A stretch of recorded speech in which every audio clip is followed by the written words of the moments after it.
Bismillahirrahmanirrahim. So let us start with today's lecture, the second part of neoplasia. Today we will finish it, the major aspects. अच्छा, पहला topic आज का. Today we will start with acquired capabilities of cancer cells. ये थोड़ा सा detailed है, but again आपकी helping books या जो टेक्स्ट बुक्स आप लोग पढ़ते हैं पार्ट 1 में एमएलई में, उनके अंदर इतनी डिटेल्स शायद मेंशन ना हो. ये रॉबिन्स का बेसिकली एक टॉपिक है जो काफी लंबा है, but I will summarize it a lot इंशाल्लाह. लेकिन वो पॉइंट्स आपको जरूरी हैं, आपको पता होने चाहिए वो points. So there are approximately 6 acquired characteristics, acquired capabilities of cancer cells which make them invincible. Some sort of invincibility या immortality cancer cells में होती है. वो features क्या है? सबसे पहले the first thing is just give a heading और उसके अंदर जो points हैं वो आप लिखते जाएंगे. The first thing is self sufficiency in growth signaling. Self sufficiency in growth signaling. देखें, एक बात हम लोगों को पता है, सेल साइकिल हमने पढ़ लिया है और सेल साइकिल के अंदर हमें पता है कि ग्रोथ सिग्नल्स आते हैं तो कोई सेल ग्रो करता है और वो माइटोसिस में जाता है, जैसे साइक्लिन्स के बाद साइक्लिन डिपेंडेंट काइनेजेस. तो जो सेल ये होता है ये सेल्फ सफिशिएंट हो जाता है ट्यूमर सेल कि ये सेल ग्रोथ सिग्नल्स भी खुद से जनरेट कर सकता है या उसके बेस पे काम करता है. वो कैसे करता है? Number 1, by mutations of protooncogenes. क्योंकि ऑन्कोजीन्स आपको याद है वो क्या करती थी, सेल साइकिल को फॉरवर्ड डायरेक्शन में लेके जाती थी. तो ये म्यूटेशंस करा देता था ऑन्कोजीन्स में, जो हमने कल देखा लास्ट लेक्चर में, जिनके नाम भी हमने लिखे थे, जिनकी इंक्रीज्ड फंक्शनैलिटी जो थी वो कैंसर को प्रमोट करती थी. और जब ऑन्कोजीन्स एक्टिवेट हो जाती हैं तो वो स्पेशलाइज्ड प्रोटीन्स बनवा देती हैं सेल में, जिन्हें कहते हैं ऑन्कोप्रोटीन्स. तो ऑन्कोजीन्स एंड ऑन्कोप्रोटीन्स की वजह से नंबर 1, इसके बाद इट इंड्यूसेस सेल फैक्टर्स जैसे ग्रोथ फैक्टर्स जैसे प्लेटलेट डिराइव्ड ग्रोथ फैक्टर जिसका नाम पीडीजीएफ है. Transforming growth factor alpha produce करता है, टीजीएफ अल्फा. फिर it increases the number of receptors for these growth signals. यही ग्रोथ फैक्टर्स जिन रिसेप्टर्स में जाके बाइंड करने थे, ये उन रिसेप्टर्स को भी इंड्यूस करवा देता है. ठीक हो गया. फिर अगला point, it also induces signal transducing proteins.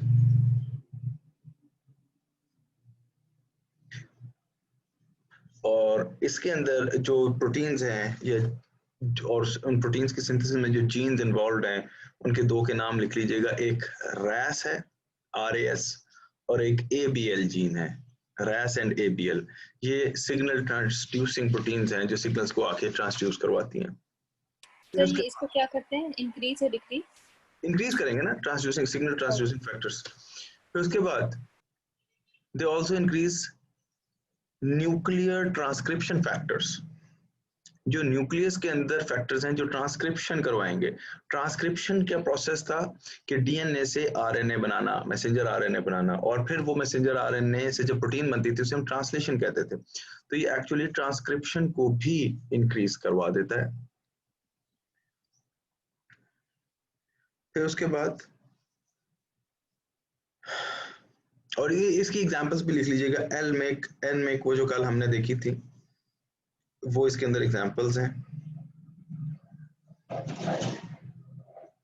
Sir दोबारा बता दें इनको, एनमेक एंड एलमेक, ये 2 जीन्स इसकी एग्जांपल्स हैं. Then it activates cyclins and cyclin dependent kinases. वो वही जो नॉर्मल सेल साइकिल चलाती थी. तो साइक्लिन्स की क्वांटिटी भी बढ़ा देता है, जिसकी वजह से साइक्लिन डिपेंडेंट काइनेसेस की क्वांटिटी भी बढ़ा देता है. तो अल्टीमेटली होता ये है कि ग्रोथ फैक्टर भी खुद ही प्रोड्यूस करता है, अपने रिसेप्टर्स भी बना लेता है, ट्रांसक्रिप्शन फैक्टर्स भी बढ़ा देता है, साइक्लिन्स को भी बढ़ा देता है, सिग्नल ट्रांसड्यूक्शन को भी बढ़ा देता है. प्रोटोन्कोजीन्स को भी बढ़ा देता है। तो अल्टीमेटली होता क्या है कि जी ट्यूमर सेल ग्रो बड़ी स्पीड से करता है। तो आप देखें कि जो नॉर्मल बॉडी का टिश्यू है वो ग्रोथ इतनी स्पीड से नहीं करता अमूमन, यूजुअली जितना कि एक एनाप्लास्टिक ट्यूमर करता है, एक मैलिग्नेंट ट्यूमर करता है। तो पहला टॉपिक यही है। दूसरा है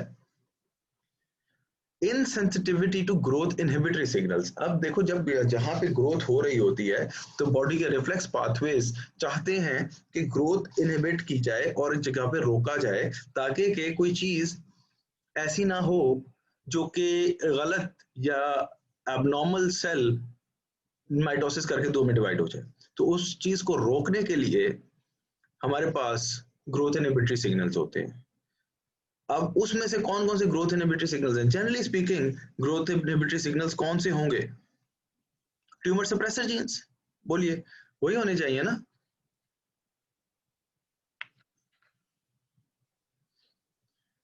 तो ये ट्यूमर सप्रेसर जीन्स की एक्टिविटी को कम कर देता है। इसके अंदर आप थोड़ी सी डिटेल्स क्या लिखेंगे? It inhibits the activity of tumour suppressor genes. For an example RB gene जो हमने कल बोली थी, रेटिनोब्लास्टोमा जीन। और आरबी जीन नॉर्मली जो चेक पॉइंट लगाती है वो लगाती है G1 to S फेज में। वो जो सेल साइकिल चलता था ना G1S G2M, तो G1 से S फेज में जो पॉइंट चेकिंग करती थी वो करती थी आपकी आरबी जीन। तो उस जगह को ये ओवरलुक करवा देगा क्योंकि आरबी जीन को डैमेज कर चुका है। इसके अलावा कोई और एग्जांपल आपके जहन में आती है? TP53, ये भी हमने ट्यूमर सप्रेसर जीन में लिखी थी।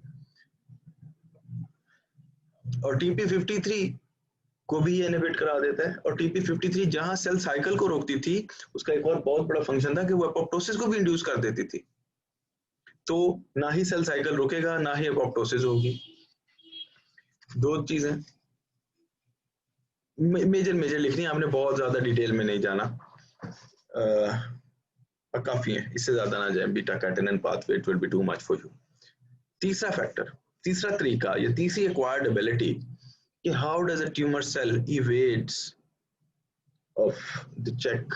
एक तो क्या हुआ, उसने ग्रोथ सिग्नल्स खुद बना लिए सारा। पहले पॉइंट में क्या किया कि सेल्फ सफिशिएंट हो गया ग्रोथ सिग्नलिंग में, ग्रोथ पाथवेज में। दूसरा काम क्या किया उसने कि इनहिबिटरी सिग्नल्स ग्रोथ सिग्नल्स से ढीट हो गया, उनसे बच गया, उनका उस पर असर नहीं हुआ। तीसरा काम, इन दो अगर फर्ज करें ये दोनों काम वो सही तरीके से नहीं कर पाया तो क्या होगा? वो रोका जाएगा, वो पकड़ा जाएगा और पता चल जाएगा कि ये सेल एबनॉर्मल है। तो हमारी बॉडी का सिस्टम उसको किस तरफ लेके जाएगा, लेके जाना चाहेगा? वो साइड है एपोप्टोसिस। ऐसे ही होना चाहिए ना। अगर वो ग्रोथ सिग्नल्स भी नहीं बना पाया और ग्रोथ इनहिबिटरी सिग्नल्स से भी नहीं बच पाया तो पकड़ा गया, पकड़ा किया गया कि जी ये सेल एबनॉर्मल है, इसको ले जाओ एग्जीक्यूट कर दो, इसको एपोप्टोस कर दो। ऐसे ही होना चाहिए ना आइडियली। Yes sir. तो जो तीसरा इवेंट ये करता है, ये जो तीसरी एबिलिटी इसके पास है वो है इवेजन ऑफ एपोप्टोसिस। ये एपोप्टोसिस अगर इंड्यूस भी होने लगे इसके ऊपर, ही उसको इवेट कर जाता है। Evasion of apoptosis. अब इवेजन ऑफ एपोप्टोसिस के अंदर अगर आप याद करें कि वो इवेजन ऑफ एपोप्टोसिस के अंदर अगर आप याद करें तो एपोप्टोसिस का एक पाथवे मैंने आपको बताया था, फैस लाइगैंड FAS CD95 के साथ CD95L बाइंड करता था, वो FADD को एक्टिवेट करता था, उससे प्रोकैस्पेज 8 निकलता था, वो कैस्पेज 8 में कन्वर्ट होता था, फिर आगे से आगे वो कैस्पेज 3 के थ्रू एपोप्टोसिस करवा देता। Do you remember that pathway? और माइटोकॉन्ड्रिया में कुछ जीन्स थी जो कि एपोप्टोसिस करवाती होती थी। सर ये आप इंट्रिंसिक और एक्सट्रिंसिक पाथवे बता रहे हैं एपोप्टोसिस का? हाँ जी, उसी के अंदर बैक्स और BID जीन्स जो हमने बोली थी। तो अब एपोप्टोसिस से बचने के लिए ये पता है क्या करता है? इसके अंदर ना जरा पॉइंट्स गौर से समझिएगा। एक तो बात ये है कि TP53 एपोप्टोसिस करवाता था और ये उसको टेम्पर कर चुका है, जिसकी वजह से वो ग्रोथ इनहिबिटरी सिग्नल्स से भी वेट कर गया सेकंड पॉइंट में भी। और थर्ड पॉइंट ये जो अब हम लिख रहे हैं एपोप्टोसिस वाला, इसके अंदर भी TP53 को नॉर्मल करके ये एपोप्टोसिस से इवेट कर गया, क्योंकि TP53 एक्चुअली सेल के अंदर एपोप्टोटिक जीन्स को इंट्रोड्यूस करवाती थी, बैक्स को खसूसन। तो पहला पॉइंट इसमें आप क्या लिखेंगे? ड्यू टू म्यूटेशंस और damage to the TP53 it evades apoptosis. और नंबर टू कि वो जो CD95 और वो जो रिसेप्टर्स हैं जो कि एपोप्टोसिस की वजह से स्टिमुलेट होते थे, ये उनको भी डैमेज कर देता है या उनको भी डिक्रीज कर देता है। और ये भी TP53 बेस्ड के CD95 रिसेप्टर को भी लिमिट कर देगा, जिसकी वजह से एपोप्टोसिस भी नहीं हो पाएगी। तो अब यानी कि ट्यूमर सेल को हम देख रहे हैं कि वो कैसे इनविंसिबिलिटी की तरफ जा रहा है। पहले उसने ग्रोथ सिग्नल्स खुद प्रोड्यूस किए, फिर वो ग्रोथ इनहिबिटरी सिग्नल से इवेट कर गया, फिर वो एपोप्टोसिस से भी इवेट कर गया। अब जो अगली चीज इसमें आती है वो होता है, अब इवेट तो सारी चीजों को कर गया, अब इसने ग्रो करना है, रैपिडली ग्रो करना है, और उसकी जो चौथी हेडिंग बनेगी वो हो गया limitless replicative potential. Limitless replicative potential. अच्छा, अब आप लोगों को मैंने सेल एजिंग में एक थ्योरी लिखवाई थी, telomere shortening theory. Do you remember that? जो सेकंड लेक्चर था पैथोलॉजी का, जो कि सेल इंजरी पे था। Do you remember that? The theories of ageing, इसमें क्लॉक चेन थ्योरी थी, HSPs वाली थ्योरी थी, हीट शॉक प्रोटीन वाली, टीलोमेयर शॉर्टनिंग थ्योरी थी। याद है? जवाब तो दे दो भाई। Yes sir. हाँ, थैंक यू। Yes sir. तो उसके अंदर जो एक चीज याद रखिएगा, जो कैंसर सेल्स की स्टडीज के मुताबिक उन थ्योरीज में से जो वाइडली एक्सेप्टेड है वो टीलोमेयर शॉर्टनिंग थ्योरी है। कौन सी है? Telomere shortening theory. और टीलोमेयर शॉर्टनिंग थ्योरी में हम कहते थे कि टीलोमेयर के ऊपर एक जीन है और हर सक्सेसिव डिवीजन के बाद टीलोमेयर की लेंथ छोटी होती जाती है, और जिस डिवीजन के बाद वो जीन चली गई तो उसके बाद वो टीलोमेयर या वो क्रोमोसोम जो है वो दोबारा मल्टीप्लाई नहीं करता था। नॉर्मल ह्यूमन सेल्स का जो डबलिंग पोटेंशियल होता है वो 60 to 70 माइटोसिस होता है। नॉर्मल क्या है? ये भी एक MCQ है। रॉबिन्स के मुताबिक नॉर्मल ह्यूमन सेल्स का जो रेप्लिकेटिव पोटेंशियल है वो माइटोसिस का वो 60 to 70 टाइम्स है। 60 to 70 माइटोसिस कर सकता है। लेकिन और वो क्यों होता है कि टीलोमेयर हर सक्सेसिव माइटोसिस के बाद छोटा होता जाता है, कम होता जाता है, कटता जाता है, छोटा होता गया, और जब वो जीन गायब हो गई तो सेल ने उसके बाद मल्टीप्लाई नहीं करना। ये क्या करता है? ट्यूमर सेल्स प्रोड्यूस करते हैं एक एंजाइम को जिसका नाम है टीलोमरेज। क्या नाम है? दे एक्टिवेट एन एंजाइम टीलोमरेज। नाम से तो टीलोमरेज ऐसा लगता है कि जो खुद बजाते खुद एक हाइड्रोलाइटिक एंजाइम और टीलोमेयर को डैमेज करता है, लेकिन इसका इफेक्ट जो है वो ऑपोजिट है। ये रीस्टोर कर देता है टीलोमेयर लेंथ को आफ्टर एवरी माइटोसिस। क्या करता है? The telomerase enzyme restores the length of the telomere after every mitosis. वो जब माइटोसिस के अंदर पहला टेलोमेयर थोड़ा सा कटा, इसको वापस पूरा कर देगा, फिर वो कट करेगा, फिर वो थोड़ा सा कम होगा, ये फिर उसको पूरा कर देगा। तो वो हर दफा पूरा होता जाएगा, जिसकी वजह से वो जो जीन्स हैं वो खत्म नहीं होंगी, and ultimately the tumour cell will continue to multiply and multiply and multiply. ठीक हो गया? सर ट्यूमर सेल्स में ये टीलोमेरेज नहीं होगा? नहीं होगा ना, टीलोमरेज होगा, जिसकी वजह से टीलोमेयर की लेंथ को ये मेंटेन करेंगे, उसको शॉर्ट नहीं होने देंगे।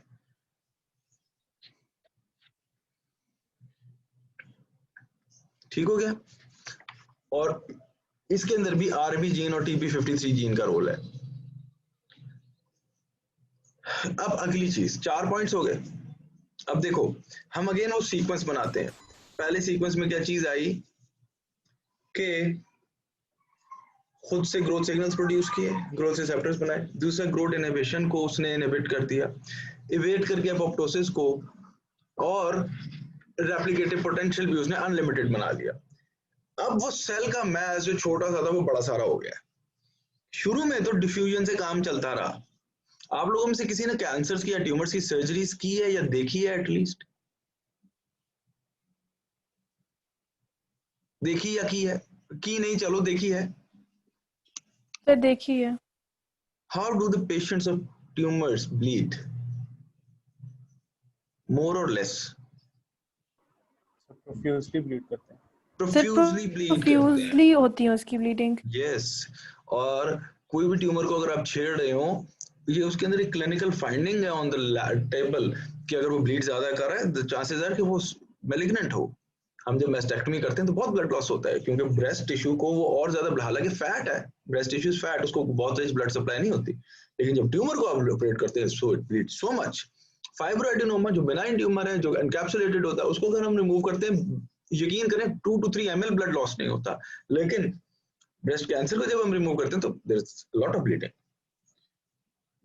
तो बहरहाल समझाने का मतलब ये है कि जब ट्यूमर सेल का साइज बड़ा हो गया तो उसको रिक्वायर्ड होती है ब्लड सप्लाई। आपने घर में 10 जानवर पाल लिए हैं तो उनको खाना भी तो देना है ना। अब ये ट्यूमर सेल्स इतने सारे हो गए हैं, अब उनको सप्लाई कहाँ से आएगी?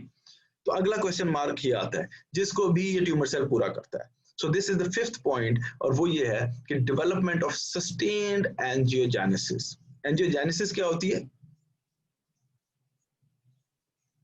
New vessel growth sir. New vessel formation, very good, new vessel formation, excellent. तो ये सस्टेन्ड एंजियोजेनेसिस अचीव करते हैं सो दैट कि इसको ब्लड सप्लाई भी कंटिन्यूअस हो और इसको किसी चीज की डेफिशिएंसी महसूस ना हो। तो यहाँ पे भी एक पॉइंट याद रखिएगा, 1 to 2 mm तक जब ट्यूमर होता है, 1 to 2 mm तक, बिल्कुल इतना सा, तब तक तो डिफ्यूजन से काम चल जाता है। लेकिन अगर ब्लड सप्लाई ना मिले तो ये इससे ज्यादा बड़ा नहीं हो सकता। और ट्यूमर्स ने मरना तो है नहीं, वो कहते हैं हमने तो ग्रो करना है, हमने तो आगे बढ़ना है। तो वो हाइपोक्सिया जो होगा, जो लोकल हाइपोक्सिया जनरेट होगा, वो आइडियली उसको एपोप्टोसिस को इंड्यूस करवा देना चाहिए थ्रू TP53, है ना? सोचिए, ये बात मेरी समझ आई है? जब सेल्स का साइज बड़ा हुआ और उसको लोकली हाइपोक्सिया हुआ तो TP53 जीन को एक्टिवेट हो जाना चाहिए और उसको इंड्यूस करा देनी चाहिए वहां पे एपोप्टोसिस, ताकि कि भाई इसको ब्लड सप्लाई नहीं मिल रही, इसको खत्म कर दो, है ना? लेकिन TP53 क्या हुई है? वो तो डैमेज है, उसको तो इमिटेट कर देते हैं। तो एक चीज तो ये हो गई जिसकी वजह से सेल डेथ नहीं हुई। और फिर ये ग्रोथ फैक्टर स्टिमुलेट करते हैं, खसूसन vascular endothelial growth factor VEGF, दूसरा जो बहुत इंपॉर्टेंट है वो है basic fibroblast growth factor BFGF। इसमें B छोटा लिखा जाता है, B स्मॉल है, FGF कैपिटल है, BFGF basic fibroblast growth factor.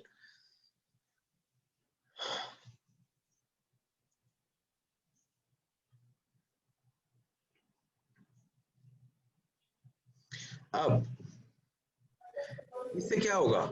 इससे ब्लड वेसल्स ग्रो करेंगी। सर आपने हाइपोक्सिया के बाद क्या पॉइंट बताया है? मैंने बताया था कि हाइपोक्सिया जब होगा तो वो TP53 को एक्टिवेट करेगा ताकि कि एपोप्टोसिस हो जाए, क्योंकि टिश्यूज को ब्लड सप्लाई नहीं मिल रही। लेकिन TP53 को तो ये डैमेज कर देते हैं, जिसकी वजह से उसका एपोप्टोटिक इफेक्ट है ही नहीं। ठीक है ना?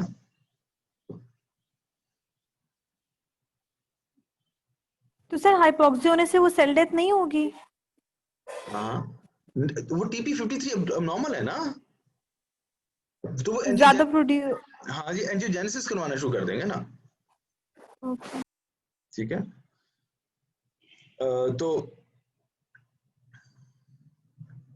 एक और चीज भी इसमें लिख लीजिएगा कि हाइपोक्सिया की वजह से भी एक जीन प्रोड्यूस होती है, उसका फैक्टर प्रोड्यूस होता है, उसका नाम होता है हाइपोक्सिया इंड्यूसेबल फैक्टर 1 HIF1, जो कि ट्यूमर सेल्स में वो भी प्रोड्यूस हो रहा होता है। तो 3 एक फैक्टर्स का आपने नाम याद रखना है, एक VEGF, एक BFGF, एक HIF1। ये सारे क्या करेंगे? ब्लड सप्लाई को बढ़ा देंगे। तो ये 5 पॉइंट्स हो गए, 5 पॉइंट्स हो गए ना, 5 ही बने ना। हाँ, अब कोई देखिए, एक मुझे एक बात बताएं, tumour cell is just like a rebellion. Tumour एक बगावत की तरह की चीज है कि एक लोकल सेल्स हैं जो कि बॉडी के अगेंस्ट खड़े हो गए हैं और वो नॉर्मल नहीं है। अब उस रिबेलियन को कामयाब करने के लिए क्या चीज रिक्वायर्ड है? क्या आप घर में 4 लोग एक बात सोचते हैं तो आप अपने मैसेज को कन्वे करने के लिए अपने जैसे और मजीद लोग बनाना चाहेंगे जो आपके स्कूल ऑफ थॉट को फॉलो करें? जैसे कोई पॉलिटिकल पार्टी है, वो इनिशियली तो एक बंदा शुरू करेगा, वो करते करते पूरे मुल्क में फैल जाएगी, है ना? तो अब इसने क्या करना है? ट्यूमर सेल या ट्यूमर का एम है टू ओवरटेक द बॉडी। अब बॉडी को ओवरटेक करने के लिए वो एक जगह छोटा सा ट्यूमर तो कुछ नहीं कर सकता, वो क्या चाहेगा? आप बोले। सर एक तो माइटोसिस से होगा, उसका सेल साइज और उसे इन्वेड करेगा। Invade and metastasize. Now the tumor's last act is to invade and metastasize. तो 4-5 चीजें पहले हो गई, छठी चीज इसको मैं आपको लिखवा के बताऊंगा। इसको मुझे लिखना क्यों पड़ता है? इसको हमें लिखना इसलिए पड़ता है कि जी इट इज समथिंग डिफरेंट। वो कैसे है डिफरेंट? Just a second.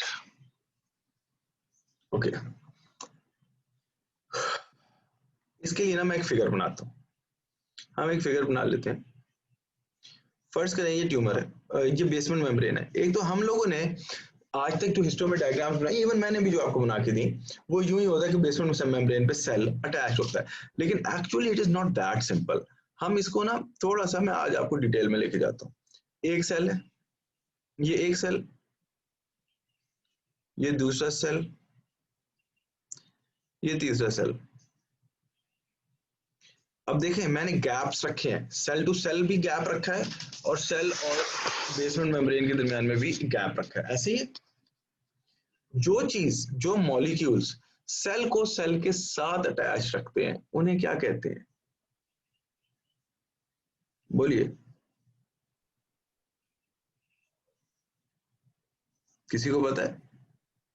उन्हें इंटेग्रिन्स कहते हैं। क्या कहते हैं? इंटेग्रिन्स। और वो जो इंटेग्रिन्स होते हैं उसके अंदर जो सबसे, सॉरी इंटेग्रिन्स नहीं, कैटरिन्स, कैटरिन्स, ई कैटरिन्स। और कैटरिन्स में से जो सबसे इंपॉर्टेंट है वो होता है बीटा कैटेनिन। मैं इसको लेबल कर देता हूँ। तो यहाँ पे कुछ कैटरिन्स हैं जिसका नाम है बीटा कैटेनिन। इसने एक सेल को दूसरे सेल से बाइंड किया हुआ है। अब फर्ज करें ये जो ब्लू चीज है इसका हमने क्या नाम दे दिया? Beta catenin. अब फर्ज करें घर में एक बंदा है जो पागल हो गया है, तो बाकी घर वाले उसे समझाने की कोशिश करेंगे या छोड़ देंगे? बोलो। छोड़ देंगे। अल्लाह अकबर। ऐसा तो नहीं हो सकता। आप कभी इमेजिन करें आपके पेरेंट्स आपको जाने देंगे? नहीं, दे विल ट्राई टू। और वो जो बंदा जो बगावत करेगा या जो hallucinating सोच में होगा, he will try to break the ties with those people who are trying to hold him so that कि वो फ्री हो जाए। ऐसे ही है ना? तो ये ट्यूमर सेल, ये फर्ज करें जो स्टार क्रॉस जिसमें हमने बनाया ये ट्यूमर सेल है, ये ट्यूमर सेल। तो ये पहला स्टेप क्या करेगा? It will detach from the neighbouring cells so that it becomes free। और ये करेगा कैसे?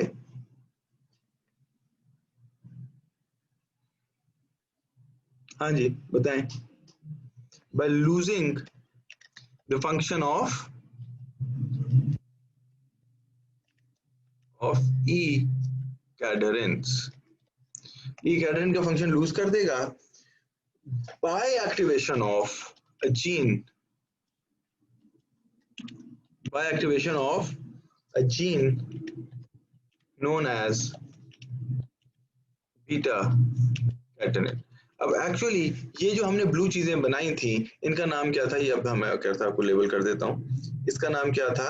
ई कैटरिन्स। अब ये जो कैटरिन्स हैं ये लूज हो जाएंगे, उससे क्या होगा?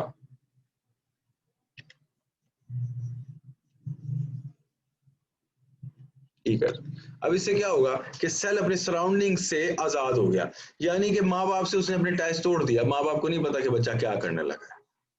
ठीक हो गया? नाउ पहला स्टेप तो इसने कर दिया, ये डिटैच हो गया। आगे क्या करना चाहेगा ये? हाँ जी, एनीवन?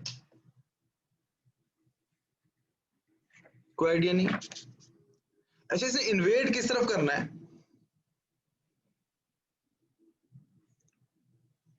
इसने इन्वेड किस तरफ को करना है? नीचे को करेगा ना, ट्यूमर सेल नीचे फैलेगा ना, बेसमेंट मेम्ब्रेन को क्रॉस करना है। तो अब यहाँ पे मैं एक और चीज बनाता हूँ। यहाँ पे जनाब आइडियल सिचुएशंस में हर सेल के वो मॉलिक्यूल्स, ये मैंने आपको फिजियो में पढ़ाया था एक्स्ट्रासेलुलर मैट्रिक्स में, कि हर सेल बेसमेंट मेम्ब्रेन के साथ अटैच होता है through laminins. Do you remember it? ये नॉर्मल है। ये ऑरेंज मॉलिक्यूल्स क्या है? ये लैमिनिन्स हैं और इन्होंने नॉर्मली अटैच कर रखा है सेल को बेसमेंट मेम्ब्रेन से। अब इस केस में हुआ क्या है कि इस सेल ने एक तो काम क्या किया है कि अपने साथ वालों से टाइज तोड़ दी हैं, ठहरे, ये मैं आपको पूरा कंप्लीट बना के देता हूँ।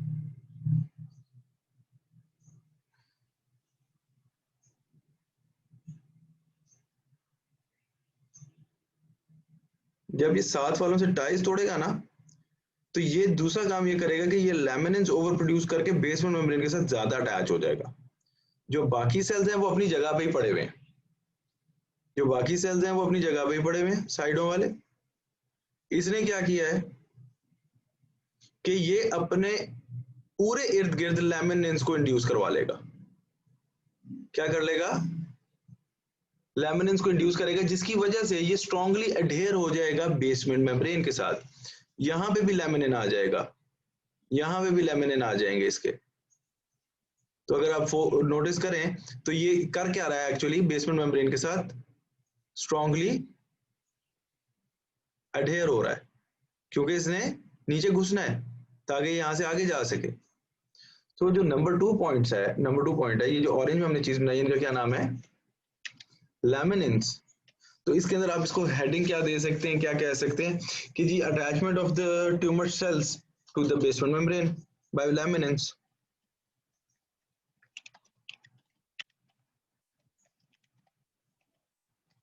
वाया लैमिनिन्स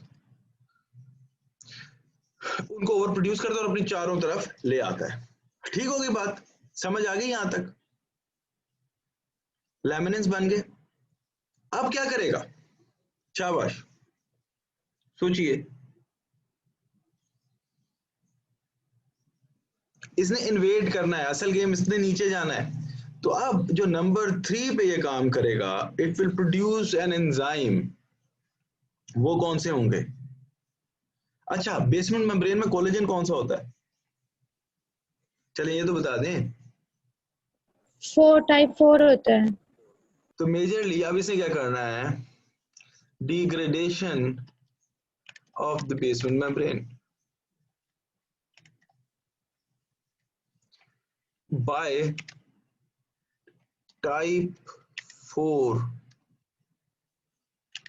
कोलेजिनेस।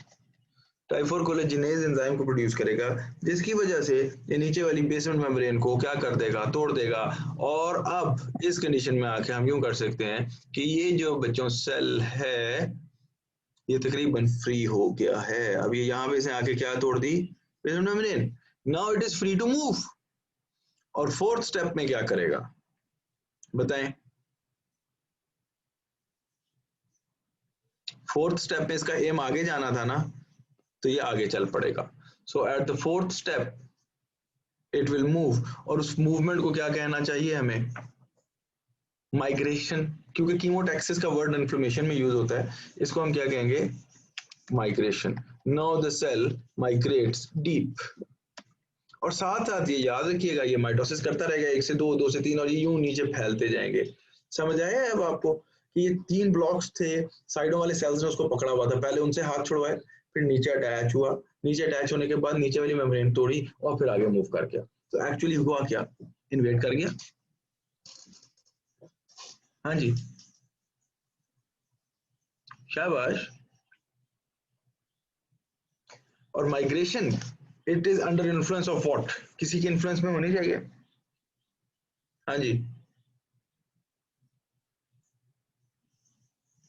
ये करता है ड्यू टू साइटोकाइंस। ये प्रोड्यूस करता है साइटोकाइंस, अपने ही आगे फेंकता जाता है और उन्हीं साइटोकाइंस को प्रोड्यूस करके अपने रिसेप्टर्स के साथ मूव करता जाता है। और इसके अंदर एक और चीज याद रखिएगा कि few chemokines are also activated. Chemokines are also used. उनके नाम किसी को पता है? शाबाश।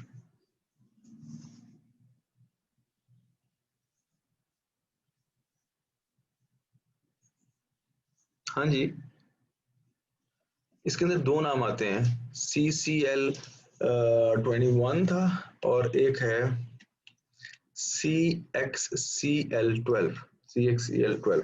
ये 2 कीमोकाइंस भी हैं जिनके थ्रू ये मूव करता जाता है आगे से आगे। और ये इन्वेड कर गया। अब फर्ज करें इसने मेटास्टेसाइज करना है, और मेटास्टेसाइज करने के लिए इसने जाना है किसी ब्लड वेसल में, है ना? अब यहां तक ये पहुंच गया, आ गया ब्लड वेसल। अब क्या करेगा?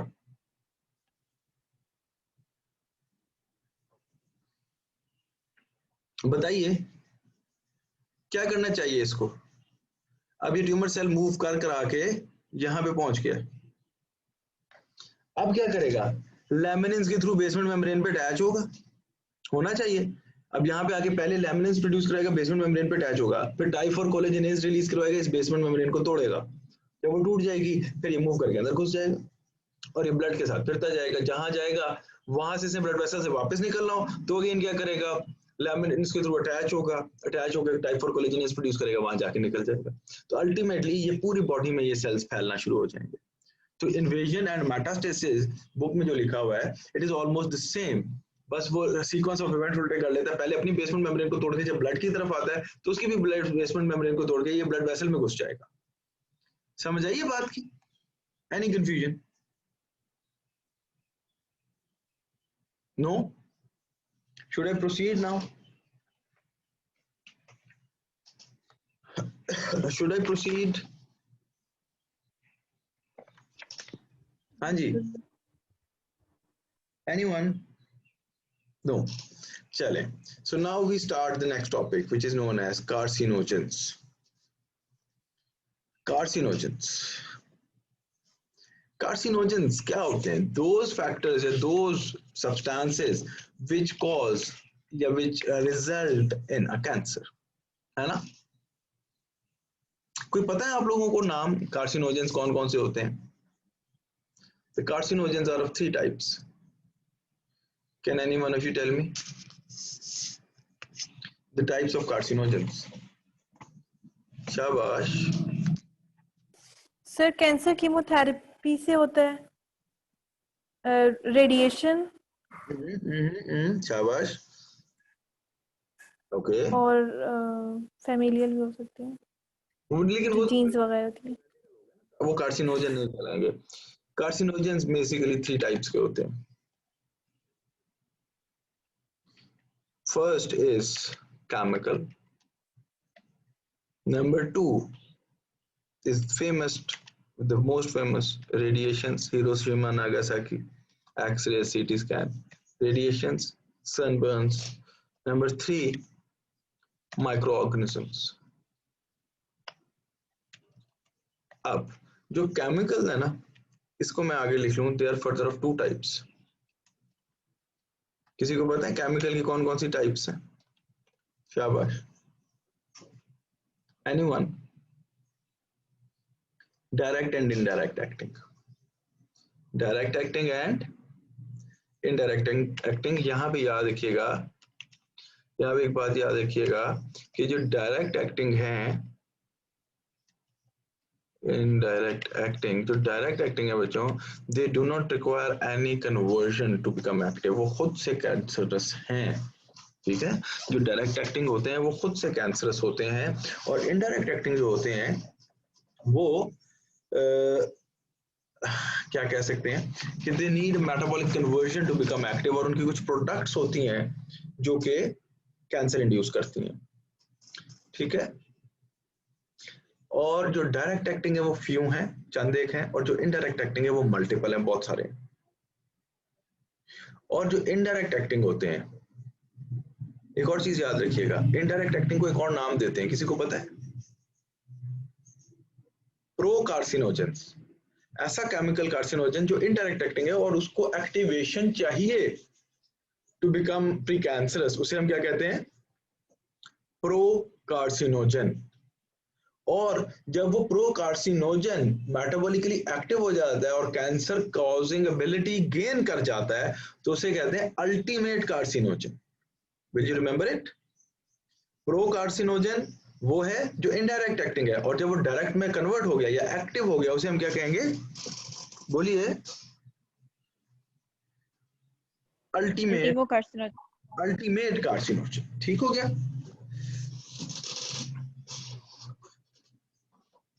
अब जो डायरेक्ट एक्टिंग है वो खुद ही अल्टीमेट है, और जो इनडायरेक्ट एक्टिंग है जो प्रो कार्सिनोजन है उसने बन जाना है क्या कहेंगे?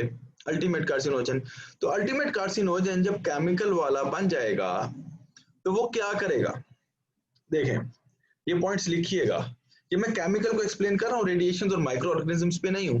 तो केमिकल वाले जब अल्टीमेट कार्सिनोजेंस बन जाएंगे तो दे विल मेजरली, या इसमें लिखिएगा they are highly reactive substances, they are highly reactive substances and they are electron deficient. यहाँ पे मैं लिख ही ना दूं, लिख देता हूं। अल्टीमेट कार्सिनोजन जब बना, अल्टीमेट कार्सिनोजन इट इज, क्या बोला मैंने अभी, मैंने जो जुमला बोला वही बता दें क्योंकि वो वही लिख देता हूँ। इट इज, क्या बोला मैंने, highly reactive substances, highly reactive and electron deficient. Electron deficiency होती है इनमें। अब इलेक्ट्रॉन डेफिशिएंट होने की वजह से ये जाते हैं और सेल में उन सब्सटेंसेस से रिएक्ट करते हैं जो इलेक्ट्रॉन रिच होते हैं। React with the substances in the cell, और वो कौन से हैं? With the substances in the cell which are, शाबाश, इलेक्ट्रॉन रिच। कोई नाम बताना चाहेगा मुझे इलेक्ट्रॉन रिच सब्सटेंसेस का सेल में? शाबाश।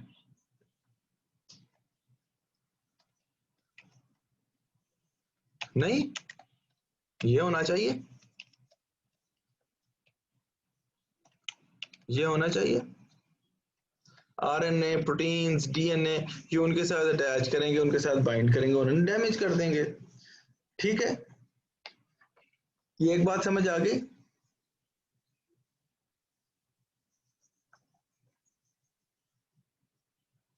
अब यहां तक एक और बात,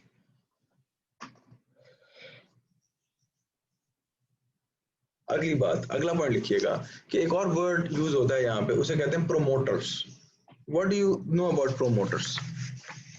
किसी को कोई आइडिया? केमिकल में जो दूसरा वर्ड यूज होता है वो प्रोमोटर्स है। प्रोमोटर्स, MOTERS होगा ना, प्रोमोटर्स। जी शाबाश, कोई बता सकते हैं प्रोमोटर्स क्या होते हैं? अगर आप किसी चीज के प्रोमोटर हैं तो आप क्या कर रहे हैं? उस चीज को हेल्प कर रहे हैं ना।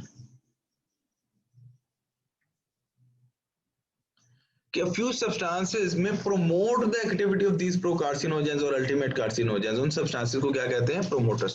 These substances act in augmentation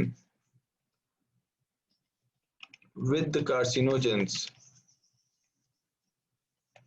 to help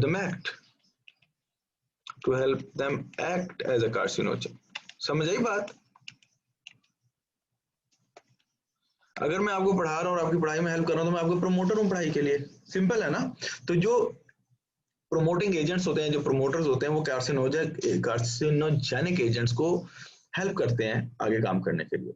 अब यहाँ पे आने के बाद अब मैं आगे कुछ बातें बताऊंगा जो कि आपको याद होनी चाहिए, मोटी मोटी एग्जाम्पल्स, नॉट ऑल। देखो रॉबिन्स के अंदर बहुत सारी लिखी हुई, मैं उन सब पे नहीं जाऊंगा, आपकी बुक्स में भी चंद एक हैं, तो वो आपको याद होनी चाहिए कि कौन कौन से हैं। तो आप एक टेबल बना लें, ये नाम लिखना शुरू कर दें। Direct acting, direct acting famous chemical carcinogens कौन कौन से हैं? कोई मुझे बताना चाहेगा? अभी जवेरिया ने बोले हैं और वो सही बोले। Number 1 alkylating agents. अच्छा, एल्काइलेटिंग एजेंट्स क्या होते हैं? बेसिकली ये बताते खुद एंटी कैंसर ड्रग्स हैं। क्या है ये? Anti cancer drugs, anti cancer drugs. और इसमें जो चंद एक फेमस नाम है वो आप लिख लें, तो बहुत सारे हैं वैसे, लेकिन 2-4 नाम लिख लें। Cyclophosphamide, very famous one, cyclophosphamide. और कौन सा था वो?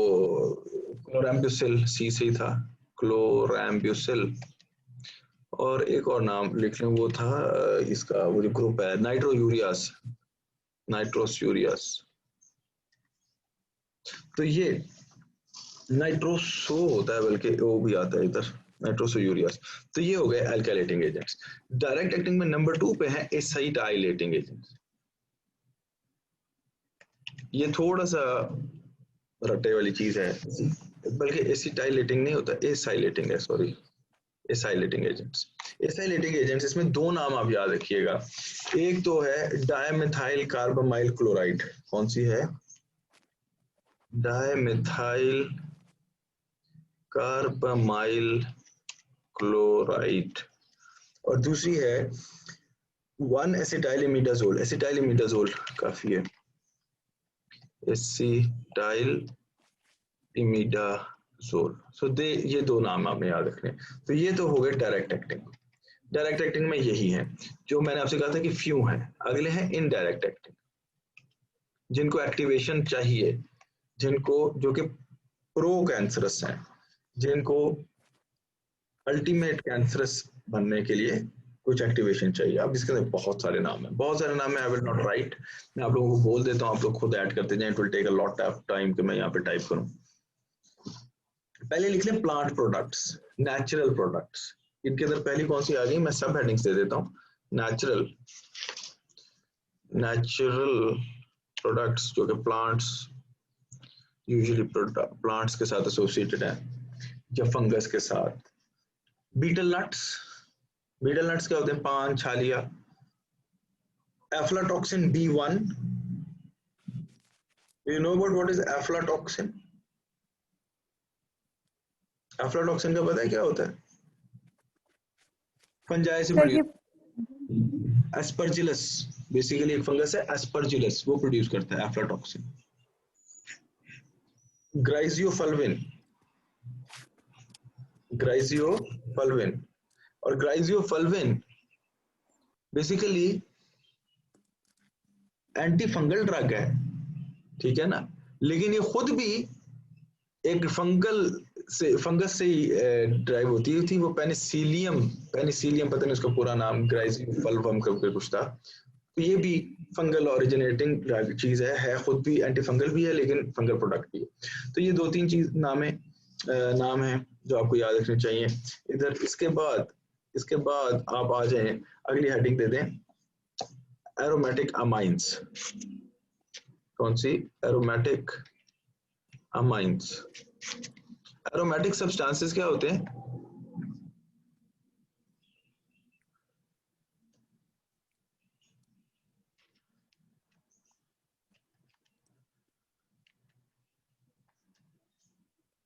ये इसी तरह लिख लें बस, सब्सटेंसेस।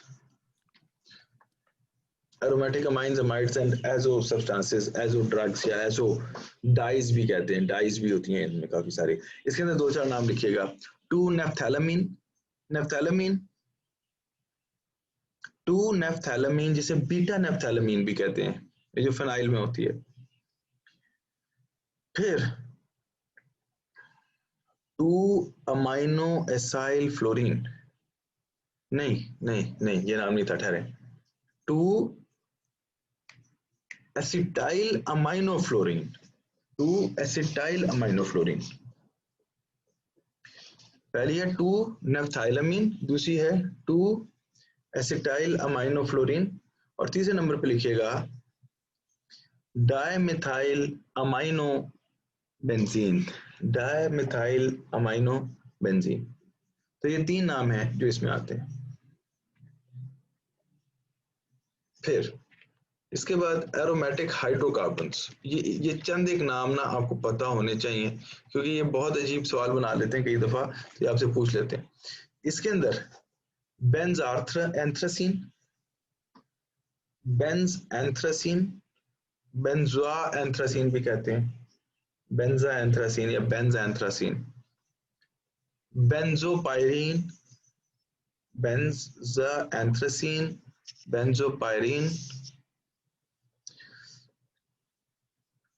डाईबेंज़ाएंथ्रासीन, डाईबेंज़ाएंथ्रासीन,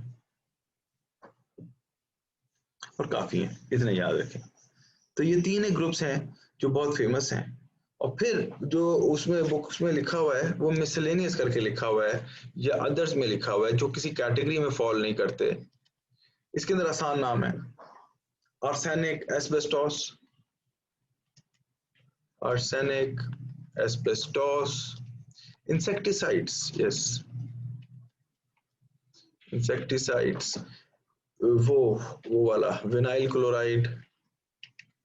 अभी हम इनके ऑक्यूपेशनल कैंसर्स के हिसाब से भी इसको देख लेंगे, कुछ में ये कौन कौन से कैंसर्स करते हैं। निकल, क्रोमियम, तो ये मेजर फेमस हैं जो मुझे याद आ रहे हैं, arsenic, asbestos, insecticides, vinyl chloride, वो आपका नाइट्रोजामीन्स, यस नाइट्रोजामीन्स भी आता है। तो ये चंद एक नाम है। तो ये इन नामों के बाद हमें हमारे केमिकल कार्सिनोजेंस हो जाते हैं पूरे। और जो केमिकल कार्सिनोजेंस है ना, बेसिकली बुक्स में इसके साथ नहीं लिखी हुई ये चीजें, लेकिन ये मैं साथ करवाता होता हूँ, क्योंकि बहुत सारे केमिकल कार्सिनोजेंस जो हैं वो जो कैंसर्स करवाते हैं, आपको उन्हीं कैंसर्स का साथ ही पता होना चाहिए कि इन्होंने कौन कौन से कैंसर्स करवाने हैं।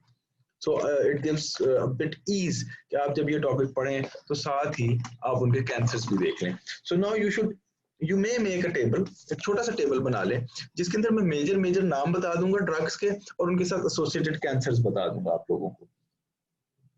ठीक है जी। जो अल्काइलेटिंग एजेंट्स हैं जो ऊपर वाले हैं उनके साथ ब्लड कैंसर्स हैं, ल्यूकीमियास यानी कि हेमाटोपोइटिक स्टेम सेल्स का कैंसर।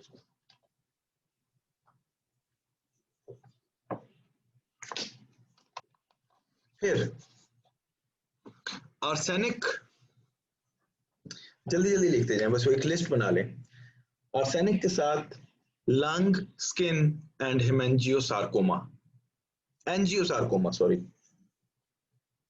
लंग, आर्सेनिक के साथ बेटा कौन कौन सा है? Lung, skin, angiosarcoma, asbestos. किसी को पता है एस्बेस्टोस के साथ कौन से कैंसर हैं? लंग कैंसर है सर। सर लंग्स का।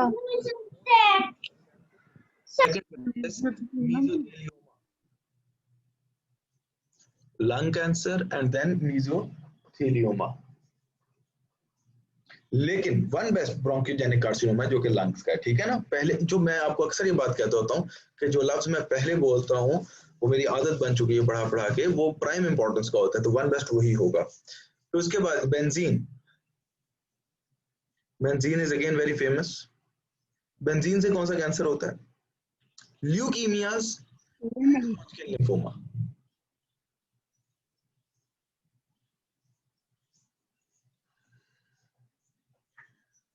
सर लुकीमिया और दूसरा क्या बताया आपने? Lympho, Hodgkin's lymphoma.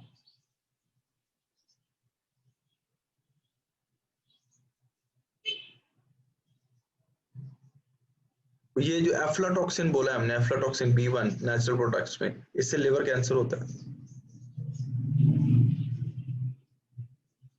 Carbon tetrachloride से भी लिवर है।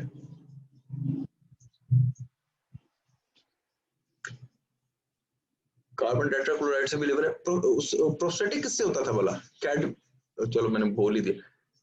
कैडमियम, कैडमियम से होता है प्रोस्टेटिक कैंसर। सर कैडमियम से क्या होता है? Prostate cancer, prostate. बेरिलियम लिखवा दिया मैंने, बेरिलियम से लंग है।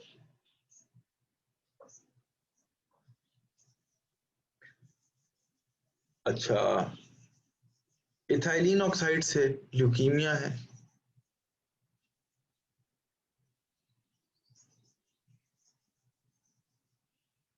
क्रोमियम बोला है मैंने, क्रोमियम लंग, क्रोमियम से लंग्स है।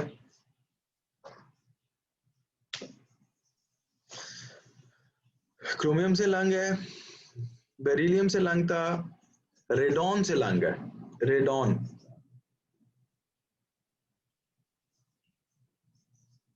और जब आप निकल लिखेंगे ना, रेडॉन से भी लंग है, और जब आप निकल पाएंगे ना NaCl, तो उसमें पहले नोज कैंसर है फिर लंग कैंसर है। निकल में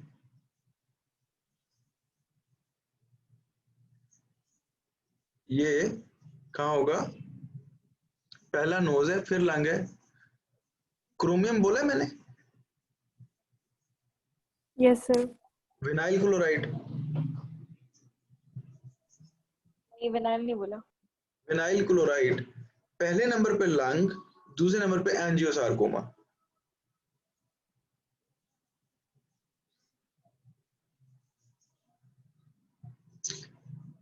अच्छा, नाइट्रोजामाइंस किधर होती हैं?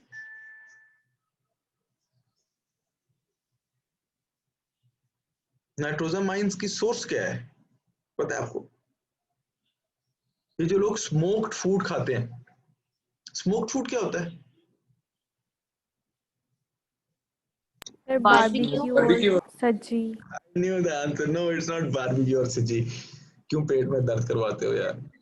ये स्मोक्ड फूड जो है ना हमारे यहाँ नहीं खाया जाता। जो एक्चुअली स्मोक फूड है वो होता है वो जो जमीन में गाड़ देते हैं, कोयले बंद करके वो बंद कर देते हैं और वो दबा देते हैं।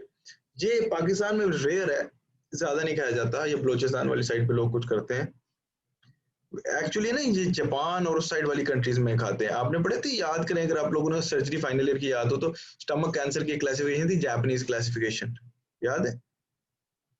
मतलब स्टमक कैंसर जापान में और उस साइड पे इतना कॉमन है कि क्लासिफिकेशन भी उनके नाम पे लिखी गई है, जो कि उन्होंने अलग से की हुई है, जापानीज क्लासिफिकेशन, जो किसी और जीआईटी के कैंसर की नहीं है। एक्चुअली वो लोग खाते हैं स्मोक्ड फूड। वो क्या, वो जो फॉइल्स में कोयलों समेत दबा दिया एक जगह में और वो स्मोक के अंदर पकता है खाना और उसके अंदर बड़ी स्ट्रॉन्ग टिंट आती है। आई हैव बीन देयर, मैंने एक दो दफा कंज्यूम किया क्योंकि बहुत लिमिटेड जगह है जहाँ से हलाल मिलता है। तो मतलब वो बहुत स्पेसिफिक स्मोकी टच होता है, उसके अंदर नाइट्रोजामाइंस होते हैं, इसलिए उन एरियाज में लंग कैंसर बहुत ज्यादा है। सॉरी, लंग बोल रहा हूँ यार, क्या हो रहा है, स्टमक कैंसर। वो खाना खाएंगे ना स्टमक में, स्टमक कैंसर। नाइट्रोजामाइन जो स्मोक्ड फूड से आता है उसमें स्टमक कैंसर, गैस्ट्रिक कार्सिनोमा होता है। एंड दीज आर ऑल, मेरा ख्याल है इतने ही है। फिर हम आ जाएं अगले टॉपिक पे। अगला जो कार्सिनोजन था हमारा वो कौन सा है? वो हो गया हमारा रेडिएशनल कार्सिनोजेंस। अब रेडिएशनल कार्सिनोजेंस में बच्चों जो इंपॉर्टेंट बात याद रखने वाली वो भी इसी तरह है, हम उसको भी एक सीक्वेंस में लेके चलेंगे कि कौन कौन सी सोर्सेज हैं रेडिएशंस की। रेडिएशंस की सोर्सेज क्या क्या है? शाबाश, what are the source? UV light. हाँ जी, शाबाश, क्या बोलिए आप? सर सनलाइट भी हो जाएगी। Okay, yes, very good. And लेकिन ना मैं आपकी बात को ना मॉडिफाई करूंगा। देखो सनलाइट में तो मैं भी सुबह से फिर रहा था। यूवी, सर लेकिन जो स्किन कैंसर्स यूवी होते हैं फिर लाइट। बहुत ज्यादा सोर्स से यही कहते हैं ना। UV of sunlight, ultraviolet rays of sunlight. Sir albino पे जिस तरह से ज्यादा होते हैं चांसेस। हाँ, उनके अंदर मेलानिन नहीं है ना। Excess, nuclear fission, Hiroshima Nagasaki, nuclear fission reactions, और रेडियो न्यूक्लियाइड्स, जिसे आप कहते हैं रेडियो आइसोटोप्स, रेडियो न्यूक्लाइड्स, इनके अंदर ये चार एक फेमस 3-4 कॉजेज हैं जिनके अंदर रेस डेवलप होती हैं। जैसे वो किताबों में लिखा हुआ है, मैंने एक जगह पढ़ा था कि वो एक एलिमेंट है रोटेंजन, वो जो है ना माइनिंग से निकालते हैं। तो जो वो माइन वर्कर्स हैं जो रोटेंजन माइंस में काम कर रहे थे उनके अंदर मोर देन 10 फोल्ड्स चांसेस होते हैं स्किन कैंसर्स के और लंग कैंसर के इवन। ठीक है ना? तो वो हिरोशिमा नागासाकी वाला एलिमेंट भी आपके सामने है। बस अब इसके अंदर करना क्या है कि ये करता क्या है, ये करती क्या क्या है, इसके इफेक्ट्स क्या है, ये भी एक छोटी सी हेडिंग में आ जाएंगे। नंबर 1 लिखिए इसके effects. First one, chromosome breakage causes chromosome breakage. मैं मेरे ख्याल में नहीं लिखता, आप लोग लिख लें। It causes chromosome breakage. फिर ट्रांसलोकेशंस करता है। ट्रांसलोकेशन याद है कि एक क्रोमोसोम का फ्रेगमेंट दूसरे में लग गया, ट्रांसलोकेशंस। पॉइंट म्यूटेशंस,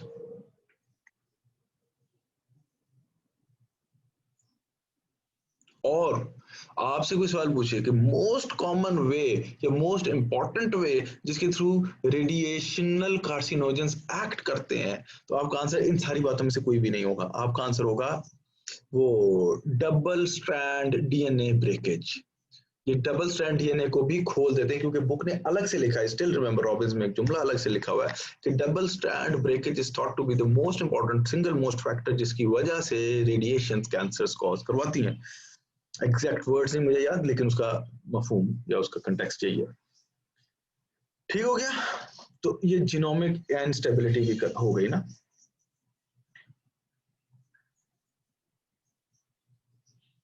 और जब ये सारा कुछ करेंगे तो जब चीजें डैमेज होंगी, देखें एबनॉर्मल प्रोडक्शन के चांसेस वहां पे जहाँ पे प्रोडक्शन रूटीन से ज्यादा होगी। स्किन डैमेज हुई, फिर रिप्रोड्यूस हुई, फिर डैमेज हुई, फिर रिप्रोड्यूस हुई, और स्किन का एपिथेलियम भी वो वाला जो कॉन्स्टेंटली डिवाइडिंग टाइप है, तो कोई एक सेल उसमें से खराब बनेगा, वो एक सेल जैसे खराब बनेगा वहीं पे कैंसर हो जाएगा। ठीक हो गया। और एक और चीज, ये जो TP53 है ना, ये बेचारी हर जगह रख ली जाती है, और हमें बचा के जिंदा रखने वाली चीज भी यही है। रेडिएशंस भी इसको भी डैमेज करती हैं, रेडिएशंस इसको भी डैमेज करती हैं। So now we continue with the microorganisms जो कि ऑन्कोजेनिक है।